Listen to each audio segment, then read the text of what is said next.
तो नमस्ते सभी दोस्तों को, मेरा नाम आदर्श है। तो आज की इस वीडियो में हम पढ़ने वाले हैं मैनेजमेंट अकाउंटिंग की नई यूनिट, जो कि है यूनिट 5। और ये जो वीडियो होने वाले वो बीकॉम प्रोग्राम के स्टूडेंट्स और ड्यू के बच्चों के लिए होने वाली है स्पेसिफिकली। तो जो पहला इसमें आता है वो है रिस्पॉन्सिबिलिटी अकाउंटिंग।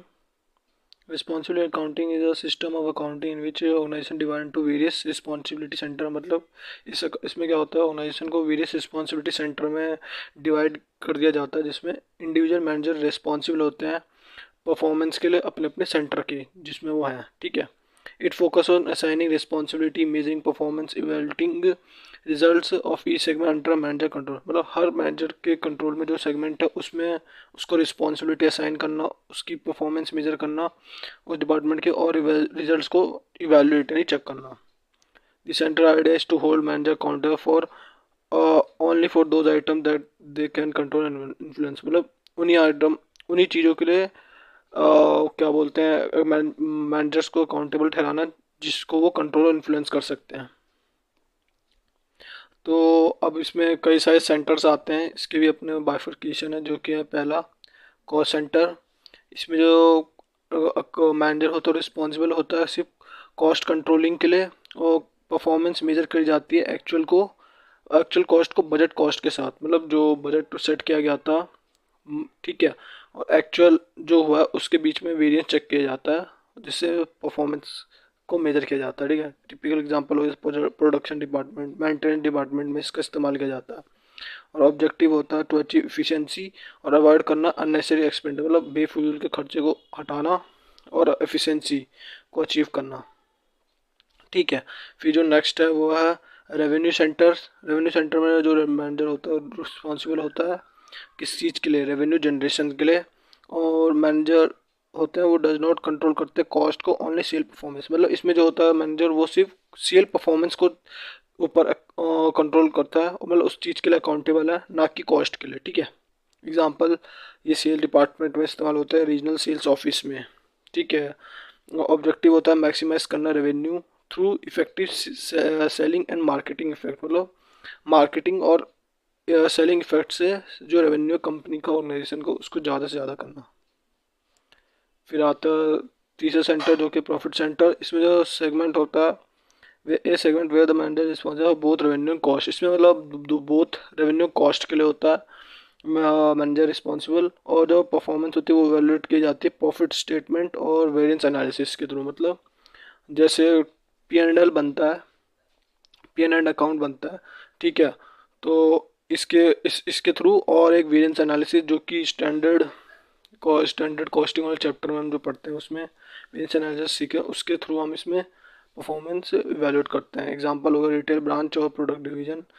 ऑब्जेक्टिव इसका यह है कि इंक्रीज करना प्रॉफिटेबिलिटी को through efficient operation and price decision. मतलब प्राइस डिसीजन के थ्रू, इफेक्टिव ऑपरेशन के थ्रू प्रॉफिट को इंक्रीज करना।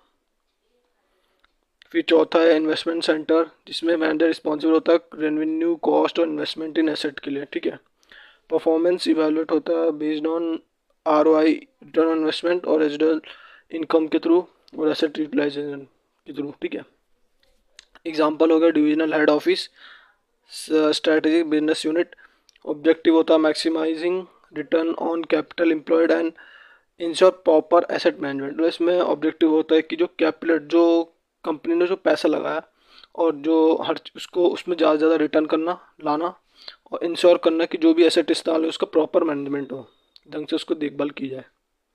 और आखिर में है contribution centre. Here the manager responsible controlling cost and revenue, measuring through contribution margin. जो कंट्रीब्यूशन मार्जिन होता है उसके थ्रू इसमें जो कॉस्ट है उसे कंट्रोल करते हैं। ठीक है। Useful in organisation with multiple product line. जिस ऑर्गेनाइजेशन में मल्टीपल प्रोडक्ट लाइन होती है उसमें इसका इस्तेमाल किया जाता है। और दोस्तों इसका कंक्लूजन एक बार आप इसे रीड कर लीजिएगा। ठीक है। फिर अगला आता है इसका कॉन्सेप्ट। मेनली कॉन्सेप्ट वही है, इसका डेफिनेशन पर थोड़ा शॉर्ट में है, जिससे कि आप देख सकते हैं फोकस करना measuring cost revenue outcome that are directly under jurisdiction. ठीक है। मेनली लैंग्वेज थोड़ा बहुत चेंज है, पर मेन कॉन्सेप्ट तो वही है जो ऊपर मैंने आपको पढ़ाया है। ठीक है। तो फिर हम अगले पे चलते हैं सीधे इसका सिग्निफिकेंस में। सिग्निफिकेंस इसके मेनली दोस्तों ये सब जो रेड रेड मैंने मार्क्ड वर्ड कर रखे हैं, ठीक है, ये सब कीवर्ड है, इन एग्जाम में ज़रूर लिखिएगा। बाकी बड़ी बड़ी डेफिनेशन तो आप खुद ही मतलब लिख देंगे, ठीक है। क्रक्स में आपको इसका मीनिंग समझाता हूँ। जैसे कि पहला, improve accountability, help manager understanding help managers understand what they are responsible for promoting ownership of performance. मतलब इसमें अकाउंटेबिलिटी को इम्प्रूव किया जाता है, कैसे मैनेजर्स को अंडरस्टैंड करा के उनकी अपनी जिम्मेदारी, और एनहांस करता control allow top manager to monitor functioning and effective efficiency of different department की जो मॉनिटरिंग हो गई, इफिशिएंसी को, फंक्शनिंग और इफिशिएंसी को मॉनिटरिंग हो उसको इफेक्टिव बनाते हैं।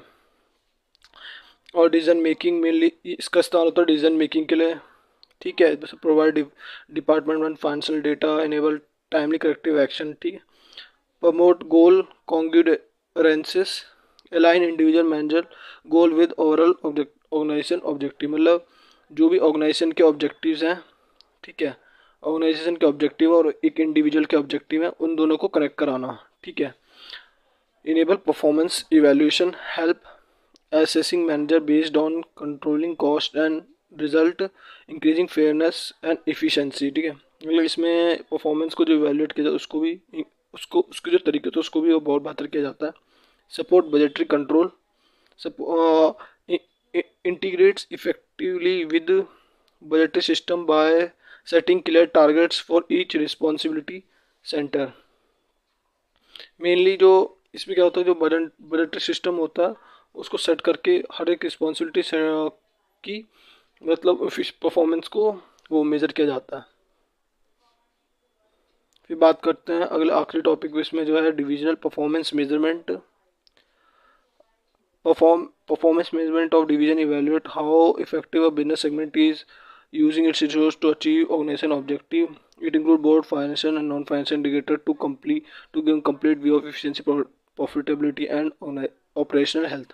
मेनली ऑपरेशन परफॉर्मेंस मेजरमेंट में होता है क्या है कि हर एक डिवाइस में, हर एक डिवीजन डिपार्टमेंट जो होता है उसका उसको इवैल्यूएट, उसकी परफॉर्मेंस को इवैल्यूएट कर जाता है दो फैक्टर के बेस पे, जो कि फाइनेंशियल नॉन फाइनेंशियल इंडिकेटर होते हैं, ताकि बेहतर व्यू और पूरा व्यू मिल सके कि वो कितना एफिशिएंटली काम कर रहा है, कितने प्रॉफिटेबल है, उनका ऑपरेशन कैसे चल रहा है, कितने सही चल रहा है, ठीक है।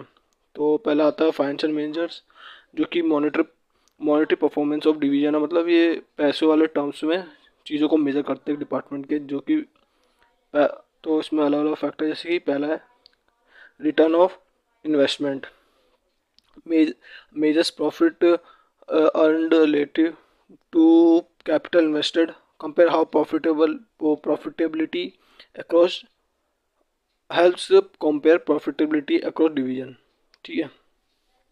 ROI का मतलब जैसे कि एक कंपनी कितना कैपिटल इन्वेस्ट कर रही है और कितना उससे रिटर्न निकल रहा, उसके बेसिस पे इसमें मतलब वो परफॉर्मेंस को मेजर किया जाता है।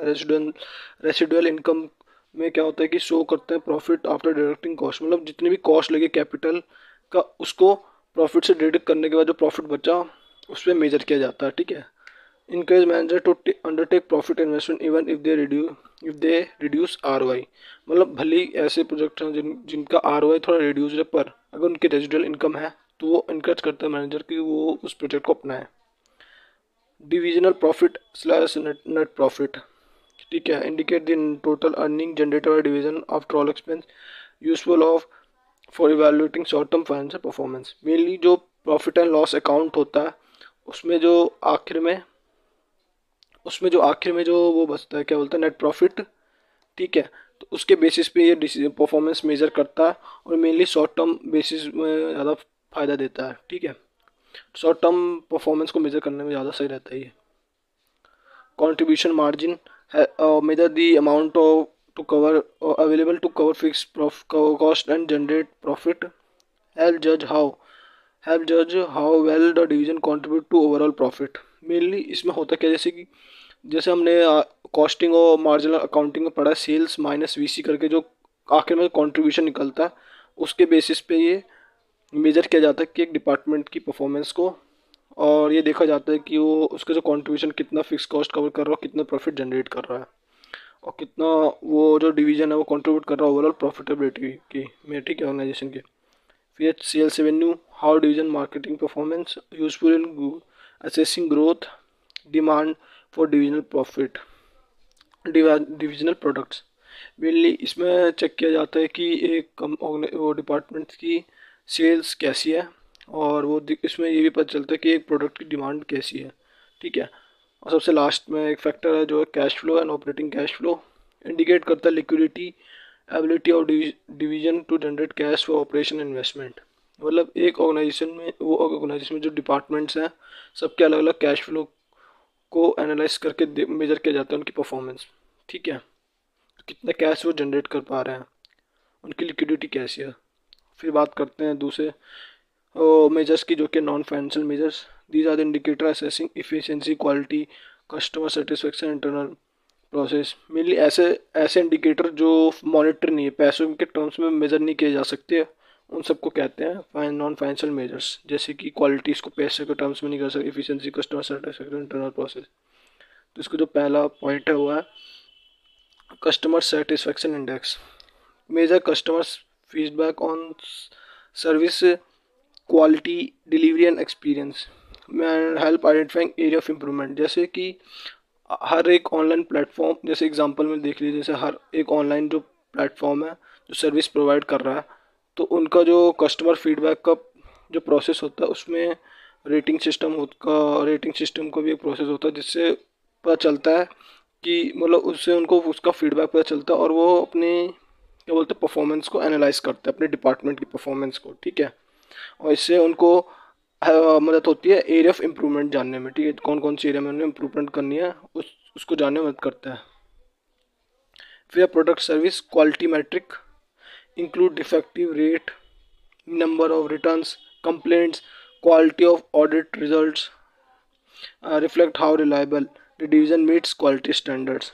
मेनली इसमें क्वालिटी और सर्विस के मेट्रिक को मतलब इसके थ्रू मतलब ऑर्गेनाइजेशन की जो डिपार्टमेंट है उसको परफॉर्मेंस को मेजर किया जाता है। जैसे कितने कंप्लेंट्स आ रही है और क्वालिटी ऑडिट का रिजल्ट क्या रहा है, नंबर ऑफ रिटर्न्स कितने हैं, ठीक है, नंबर ऑफ डिफेक्ट रेट्स। मतलब जैसे मान लो एक मैन्युफैक्चरिंग प्लांट है, तो उससे जितने प्रोडक्ट्स आउटपुट निकल रहा तो उसमें नंबर ऑफ डिफेक्टिव प्रोडक्ट्स कितने हैं। तो ये सब इसके थ्रू हम एक डिपार्टमेंट की परफॉर्मेंस को एवेलुएट करते हैं। फिर आ गया प्रोडक्टिविटी मेजर्स आउटपुट पर एम्प्लॉय पर machine, help analysing operational efficiency. Mainly जो अभी पिछले यूनिट्स में हमने जैसे पढ़ा था की फैक्टर डिसीजन में, जैसे लिमिटिंग फैक्टर डिसीजन में, कि जैसे कंट्रीब्यूशन पर लेबर आवर हो गया, ठीक है, लेबर आवर हो गया, और पर रॉ मटेरियल, ठीक है, पर रॉ मटेरियल हो गया। तो उसके बेसिस पे हम ये देखते हैं कि एक आउटपुट कितना प्रोडक्टिव है, मतलब जो वो ले रहा है, जैसे कि इफ़ कितने एम्प्लॉयज़, मशीन कितना रॉ मटेरियल कंज्यूम करने पे कितना प्रॉफिट दे रहा है, उसके बेसिस पे हम प्रोडक्टिविटी मेजर्स का इस्तेमाल किया जाता है परफॉर्मेंस को इवेलुएट करने में एक डिवीजन का, ठीक है।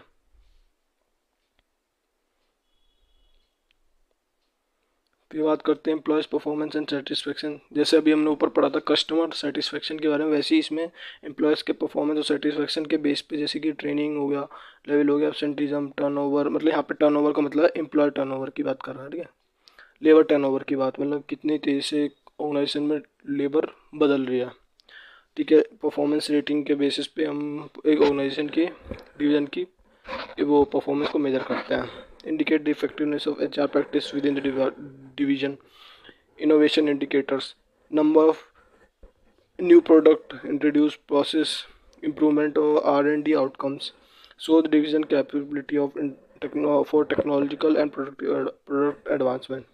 मेनली इसमें होता क्या, इस इंडिकेटर से पता चलता है कि एक डिवीज़न कितना बेहतर है, कि वो मतलब अपने प्रोसेस को इम्प्रूव कर पा रहा है, जो उसके रिसर्च एंड डेवलपमेंट जो प्रोसेस है उसके आउटकम क्या क्या है, मतलब वो कितनी बेहतर टेक्नोलॉजी ला रहा है, ठीक है। उस बेसिस पे परफॉर्मेंस को इवेलुएट किया जाता है। फिर आखिर में बोला सेकंड लास्ट है operational efficiency, measuring cycle time, delivery speed, down times, inventory turnover, ऐसा help in optimise process and reducing wastage. Mainly cycle time हो गया, डाउन टाइम हो गया, डिलीवरी स्पीड हो गई, इन्वेंटरी टर्नओवर मतलब कितनी तेज़ी से इन्वेंटरी वो अंदर बाहर हो रही है, मतलब कितनी तेज़ी से इन्वेंटरी गो डाउन से स्विच हो रही है, मतलब कि कितनी तेजी से सेल्स हो जा रही है, ठीक है। उस बेसिस पे ऑर्गेनाइजेशन के डिवीजन की परफॉर्मेंस को इवेलुएट किया जाता है। फिर सबसे लास्ट में आ गया market shares, shows division competitive position in industry for useful for long term strategic evaluation. मतलब कोई भी अगर इंडस्ट्री है तो उसमें एक जो कंपनी ऑपरेट कर रही है उसका कितना मार्केट शेयर है, उस बेसिस पे ये मेजर किया जाता है कि वो कितनी उसकी परफॉर्मेंस को इवैल्यूएट किया जाता है, और ये मेनली यूजफुल होता है लॉन्ग टर्म स्ट्रेटेजिक इवैल्यूएशन में, ठीक है दोस्तों। ये रहा इसका कंक्लूजन, और ये यूनिट यहीं पे ख़त्म हुई। मेनली इस यूनिट पे न्यूमेरिकल क्वेश्चन बिल्कुल नहीं पूछे जाएंगे तो सिर्फ थ्योरी क्वेश्चन ही, ठीक है। प्रैक्टिकल क्वेश्चन कुछ नहीं पूछा जाएगा। इसका क्वेश्चन मैं आपको दिखा भी देता हूँ। इसमें से मेनली सिर्फ एक ही क्वेश्चन पूछा गया था, जो कि था डिफाइन करना responsibility accounting, explain the various responsibility centre that are necessary ingredient for the success of system of responsibility accounting. मतलब इसमें पूछा गया था रिस्पॉन्सिबिलिटी अकाउंटिंग की डेफिनेशन बताओ, और उसके जितने भी मतलब सब वो अलग अलग डिविजन्स हैं, मतलब वो सेंटर्स हैं, उसको एक्सप्लेन करना था। जैसे कि यहाँ पे आपने डेफिनेशन बता दी सेम एज इट इज जैसे मैंने बताया है बिल्कुल। फिर बाद में ये सारे सेंटर्स, जैसे रेवेन्यू सेंटर के मतलब अलग अलग सेंटर्स कौन कौन से, मतलब इसमें बाइफिकेशन है, कॉस्ट सेंटर, रेवेन्यू सेंटर, ये सब आपको समझना, प्रॉफिट सेंटर, इन्वेस्टमेंट सेंटर और ये सब, ठीक है। तो बस यही एक क्वेश्चन था इसमें। बाकी आपकी सारे PYQs ख़त्म होते हैं, ठीक है। जो भी सारे PYQs थे मैंने उनके रिस्पेक्टिव यूनिट्स के साथ ही उन्हें कवर कर दिया। आशा करता हूँ आपके एग्ज़ाम अच्छे जाएँ। Thank you.